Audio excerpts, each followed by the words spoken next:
Сәлем достар, менің каналыма қош келдіңіздер. Мен бүгін сіздерге әдемі тілек айтудың 4 құпиясымен бөлісемін. Егер де менің видеом ұнаса, менің каналыма тіркеліп лайк басуды ұмытпаңыздар. Бұндай шараларда біз қалай тілек айтамыз, біздің тілегіміз өзгелерден қалай ерекшеленіп тұру керек, осыны біз бүгін сіздермен үйренетін боламыз. Жалпы сіздер де тойларға, мерекелік шараларға барған кезіңізде қаншама 20-30-ға жуық адамдар тілек айтқанымен, олардың ішінде бірнешеуі ерекше болып сіздің жадыңызда сақталып қалады. Және де жұрт олардың тілектерін ұйып тыңдаған болады.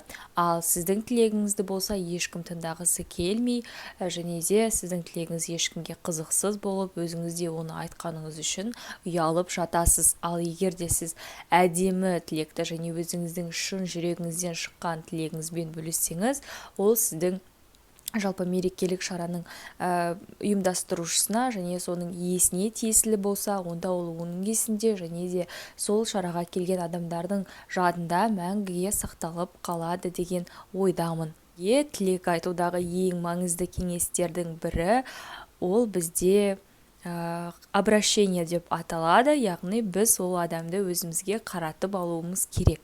Сіз егерде бір дестен микрофонды алып, сізді тілекке шығарған кезде, ой, саған денсаулық тілеймін, саған бақыт тілеймін, саған тағы мынандай нәрсе, мен алдыңғы айтқандардың тілегіне қосыламын дейтін болсаңыз, онда сізді тілегіңізді ешкімде жадында сақтап қалмайды.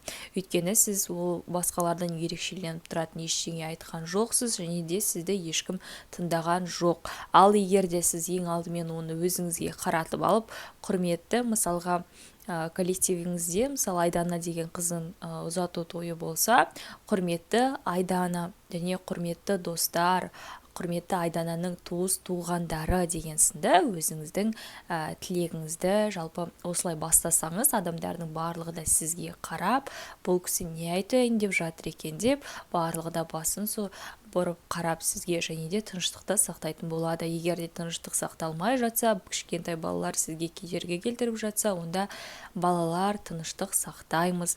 Кішкене тыныш отыра тұрыңыздар, мен өзімнің тілегімді, ақ лебізімді Айданаға білдіріп алсам деп өзіңіздің өтінішіңізді білдірсеңіздер болады. Және де достар, негізі көбіне осы мерекелік шараға жиналған кезде біз ол шараға не үшін жиналғанымызды ұмытып жатамыз. Осы себепті де, мысалға сіз екінші кезекте, жалпы әдемі тілек айтудың кезегінде, ол жерде сіздер осы бір сәттің маңыздылығын айтып өтуіңіз керек. Мысалға, біз бүгін Айдананың ұзату тойына жиналып жатырмыз. Яғни Айдана бүгін өзінің ата-анасымен қоштасып, жаңа үйге қадам басады. Бұл біздің өміріміздегі ең маңызды сәттердің бірі деп Айдананың мысалға жаңа өмірге қадам басатындығын айтып өтсеңіз болады. Немесе корпоративті отырсаңыз әріптестеріңізбен, бұл корпоратив бізде жылына бір-ақ рет болады, және де бүкіл біздің барлық әріптестеріміз осында жиналған екен, және осы маңызды шараны ойдағыдай өткізейік деп өзіңіздің тілегіңізбен бөліссеңіз, осылайша жалпы кез келген шараның маңыздылығын атап өтсеңіз болады. Кез келген шараның маңыздылығын көбісі айтып кеткісі келеді, бірақтан да көптеген адамдардың тіл байлығы жетпей қалады, оған сол себепті де ол шараның маңыздылығын айта алмайды. Ал егер де сіз осы нәрсені айтып өтсеңіз, онда міндетті түрде адамдардың жадында сақталасыз. Ал келесі кезекте бізде үшінші кеңес, ол әдемі тілек айтудың тағы бір көрсеткіші, ол бізде қысқа өзіңіздің историяңызбен бөлісу. Жалпы сіз Айданамен қалай таныстыңыз, немесе сіз осы коллективте, яғни корпоративте отырсаңыз, өзіңіздің әріптестеріңізбен қалай таныстыңыздар, және қалай жұмысқа келдіңіз, өзіңіздің алғашқы жұмыс күніңізбен бөліссеңіз болады. Және де бұл ретте адамдарды, яғни өзіңіздің сөзіңізді тыңдамайтындай етіп алмас үшін қысқа нұсқа айтуыңыз керек. Сіз егер де ұзақ айтып кететін болсаңыз, онда ол нәрсе адамдардың бәріне қызықсыз болып кетеді. Сол үшін де қызықты етіп айту үшін 4-5 сөйлеммен қана өзіңіздің ойыңызды, өзіңіздің алғашқы жұмыс күніңізді бөліссеңіз болады. Және де адамдарды жалықтырып алмау үшін риторикалық сұрақтарды айтсаңыз болады. Мысалы, сіздер ма деп келіп өздеріңіздің ойларыңызбен бөлісіңіздер деген сынды риторикалық сұрақтарды қойып отырып өзіңіздің историяңызбен, қызықты историяңызбен бөліссеңіз болады. Осылай историяңызбен бөліскеннен кейін бізде төртінші соңғы кеңес, ол финал. Яғни сіз әдемі тілекті, әдемі яғни аяқтауыңыз қажет болады.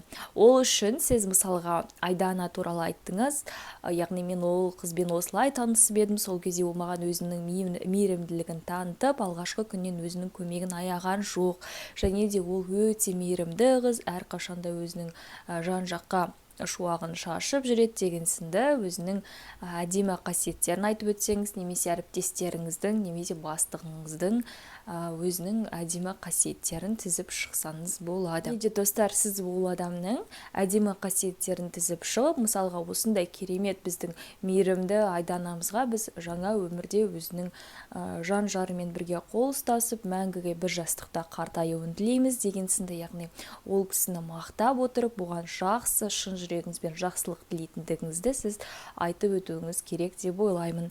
Және де осылайша өзіңіздің әдемі тілегіңізді білдіресіз. Сізді егер осылай тілек айтатын болсаңыз, барлығы да тыңдайтын болады. Және де осы ретте сіздің дауысыңыз барлығына түсінікті болу керек. Ол үшін сіз тілек айтардан алдын, немесе тойға барардан алдын өзіңіз артикуляциялық жаттығуларды, дикцияға арналған жаттығуларды жасап көріңіздер. Видео аяқталды. Егер де менің видеом ұнаса, менің каналыма тіркеліп, лайк басуды ұмытпаңыздар. Келесі кездескенше аман сау болыңыздар.